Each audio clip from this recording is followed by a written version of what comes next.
बच्चों, आज हम हमारी हिंदी अविरल की पाठ्य पुस्तक से जादुई गुड्डा इस पाठ का अध्ययन करेंगे। पिछले भाग में हम जादुई गुड्डा इस पाठ को आधा पढ़ चुके हैं बच्चों। चलिए बच्चों, हम पहले उस पर एक नज़र डाल लेते हैं। रिंकू नाम का एक आलसी लड़का था। रिंकू नाम का एक कैसा लड़का था बच्चों? रिंकू नाम का एक आलसी लड़का था। अपने आलस के कारण वह न तो पार्क में खेलने जाता है और न ही अपना गृह कार्य करता था। रिंकू की माँ कार्यालय में कार्य करती थी, जिससे रिंकू को घर में रोकने टोकने वाला कोई नहीं था।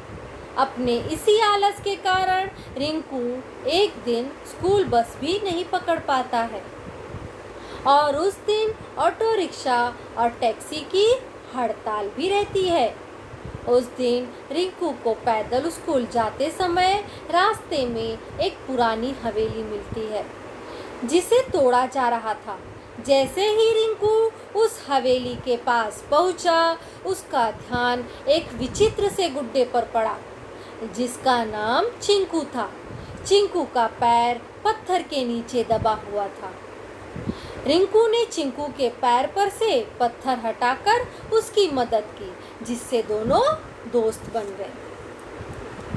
चिंकू रिंकू के स्कूल के कार्य और घर के कार्य में भी मदद करने लगा था, जिससे रिंकू को अब किसी से डांट नहीं पड़ती थी बच्चों।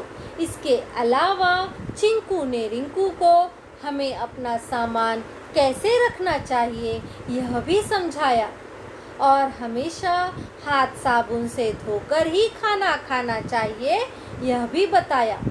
तो बच्चों, यहाँ तक की कहानी हम आज यहाँ पढ़ चुके हैं। यहाँ तक की कहानी हम पढ़ चुके हैं। अब इसके आगे की कहानी हम आज यहाँ पर पढ़ेंगे। तो चलिए बच्चों, आगे चलेंगे हम। हाथ न धोकर हम बीमारियों को आमंत्रण देते हैं, चिंकू समझाते हुए बोला। अच्छा बाबा, अच्छा, मैं अब हमेशा इसका ध्यान रखूंगा। खाना खाकर रिंकू हमेशा की तरह टीवी प्रोग्राम देखने लगा।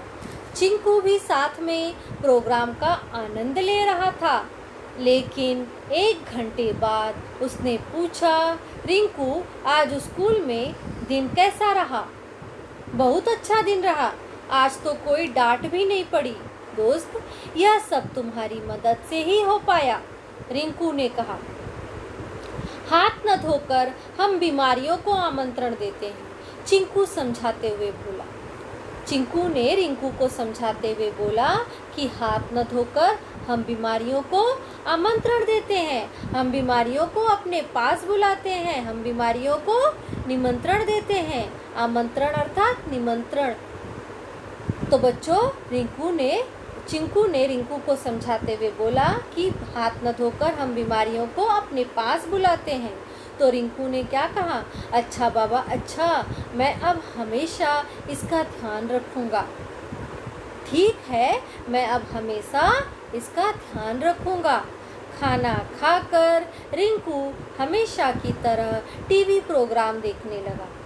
खाना खाकर रिंकू हमेशा की तरह टीवी प्रोग्राम देखने लगा। चिंकू भी साथ में प्रोग्राम का आनंद ले रहा था। चिंकू और रिंकू साथ में बैठकर टीवी प्रोग्राम देख रहे थे। दोनों एक साथ आनंद ले रहे थे। आनंद अर्थात बच्चों मजा। लेकिन 1 घंटे बाद उसने पूछा, रिंकू, आज स्कूल में दिन कैसा रहा?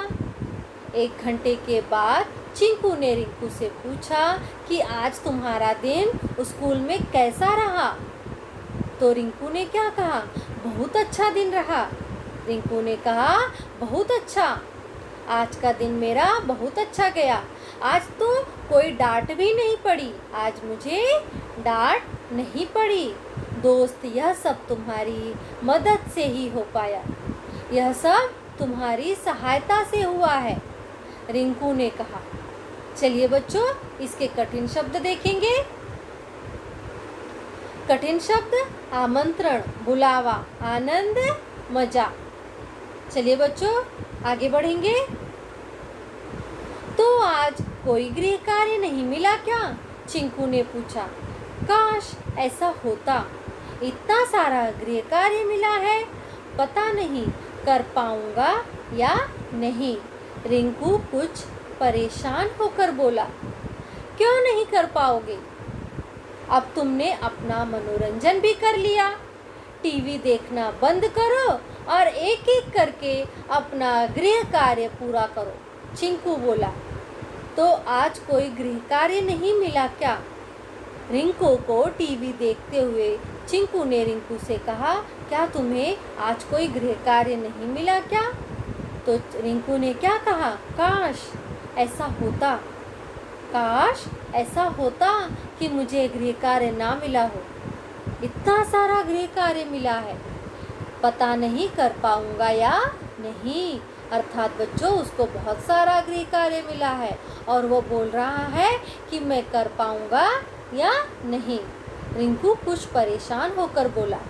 रिंकू परेशान होकर बोला। तो चिंकू ने क्या कहा, क्यों नहीं कर पाओगे? अब तुमने अपना मनोरंजन भी कर लिया। क्यों नहीं कर पाओगे? अब तो तुमने अपना मनोरंजन अर्थात मन भी बहला लिया है। टीवी देखना बंद करो और एक एक करके अपना गृह कार्य पूरा करो। चिंकू बोला। चिंकू ने रिंकू से कहा कि तुमने तो अपना मन भी बहला लिया और टीवी देखना अब बंद करो, एक एक करके अपना गृह कार्य पूरा करो। एक एक करके अर्थात जितने तुम्हारे विषय है उनमें से सब जो तुम्हें गृह कार्य मिला है उनको जो है एक एक करके पूरा करो। चिंकू ने रिंकू से कहा। चलिए बच्चों, इसके कठिन शब्द देखेंगे। मनोरंजन, मन बहलाव। आगे बढ़ेंगे बच्चों। रिंकू ने टीवी बंद किया और गृह कार्य करने लगा।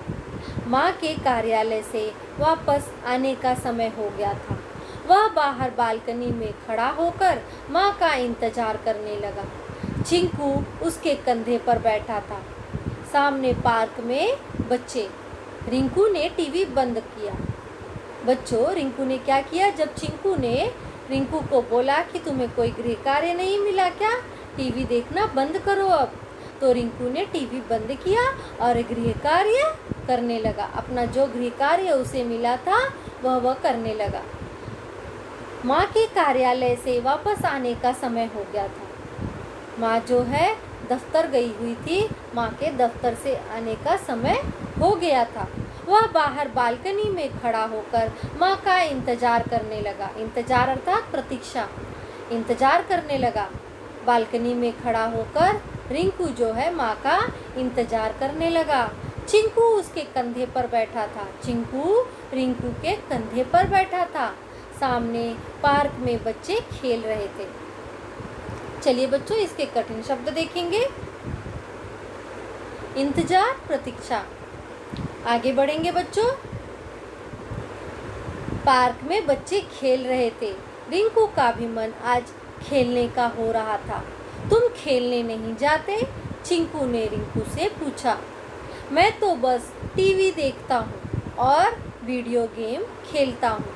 आओ चलो आज पार्क में खेलते हैं, मैं तुम्हारे साथ खेलूँगा। चिंकू ने रिंकू से। पार्क में बच्चे खेल रहे थे। रिंकू का भी मन आज खेलने का हो रहा था। पार्क में बच्चों को खेलते देखकर रिंकू का भी मन क्या हो रहा था बच्चों? पार्क में खेलने का हो रहा था। तो चिंकू ने रिंकू से पूछा कि तुम खेलने नहीं जाते? चिंकू ने रिंकू से पूछा, क्या तुम खेलने नहीं जाते? तो रिंकू ने क्या जवाब दिया चिंकू को? मैं तो बस टीवी देखता हूँ और वीडियो गेम खेलता हूँ। मैं तो बस टीवी देखता हूँ और वीडियो गेम खेलता हूँ। आओ चलो आज पार्क में खेलते हैं। रिंकू ने चिंकू से कहा, मैं तो बस टीवी देखता हूँ और वीडियो गेम खेलता हूँ। तो चिंकू ने क्या कहा रिंकू से? तो चलो आज पार्क में खेलते हैं। आओ चलो आज हम पार्क में खेलेंगे, मैं तुम्हारे साथ खेलूँगा। चिंकू ने रिंकू से कहा। चलिए बच्चों, इसके कठिन शब्द देखेंगे। मन, इच्छा। चलिए आगे बढ़ेंगे।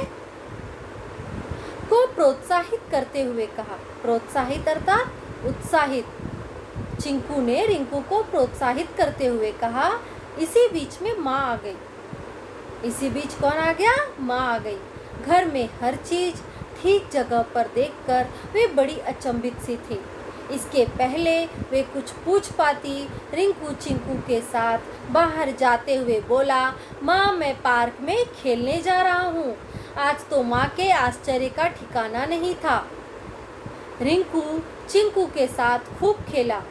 खेलते खेलते चिंकू उसे खेलने कूदने और योग व्यायाम के लाभ बताने लगा। घर आकर चिंकू ने पूछा, रिंकू अब तुम कोई टीवी प्रोग्राम नहीं देखोगे? को प्रोत्साहित करते हुए कहा। चिंकू ने रिंकू को प्रोत्साहित करते हुए कहा। इसी बीच कौन आ गया बच्चों? माँ आ गई। घर में हर चीज ठीक जगह देखकर वे बड़ी अचंभित सी थी। घर में हर चीज, रिंकू के जूते, मोजे, यूनिफॉर्म, बैग, ये सब देखकर, सही स्थान पर देखकर माँ को क्या हुआ? माँ को आश्चर्य हुआ। माँ आश्चर्यचकित रह गई कि आज सभी चीजें सही स्थान पर कैसे? इसके पहले वे कुछ पूछ पाती रिंकू से। रिंकू चिंकू के साथ बाहर जाते हुए बोला, माँ मैं पार्क में खेलने जा रहा हूँ। जब माँ ने सभी चीजें सही स्थान पर देखी, सब चीजें ठीक जगह पर रखी हुई थी, तो माँ को यह देखकर अचंभित अर्थात आश्चर्यचकित, माँ आश्चर्यचकित रह गई और वे अपने बेटे से कुछ पूछ पाती इसके पहले ही रिंकू जो है माँ से क्या बोला? मैं पार्क में खेलने जा रहा हूँ। माँ से यह बोलकर निकल गया। आज तो माँ के आश्चर्य का ठिकाना नहीं था। माँ ने सभी चीज़ें ठीक जगह पर भी देखी और इसके साथ साथ यह भी देखा कि रिंकू जो है पार्क में खेलने गया। तो माँ को यह सब देखकर माँ के आश्चर्य का ठिकाना नहीं रहा। रिंकू चिंकू के साथ खूब खेला। पार्क में जाकर रिंकू चिंकू के साथ खूब खेला। खेलते खेलते चिंकू उसे खेलने कूदने और योग व्यायाम के लाभ बताने लगा। रिंकू ने जब रिंकू चिंकू के साथ खेल रहा था पार्क में, तो खेलते खेलते ही चिंकू ने रिंकू को खेलने कूदने और योग व्यायाम के क्या लाभ होते हैं यह बताने लगा। उसके क्या क्या फ़ायदे होते हैं, खेलने कूदने योग व्यायाम के क्या क्या फ़ायदे होते हैं, यह सब रिंकू को चिंकू बताने लगा खेल खेल में। घर आकर चिंकू ने पूछा, रिंकू अब तुम कोई टीवी प्रोग्राम नहीं देखोगे? खेलने के बाद पार्क में से जब दोनों घर आए चिंकू और रिंकू, तो घर आकर चिंकू ने रिंकू से पूछा कि रिंकू अब तुम कोई टीवी प्रोग्राम नहीं देखोगे? तो बच्चों जादुई गुड्डा, इसके कठिन शब्द देख लेते हैं बच्चों। प्रोत्साहित करना, उत्साह बढ़ाना, अचंभित, आश्चर्यचकित।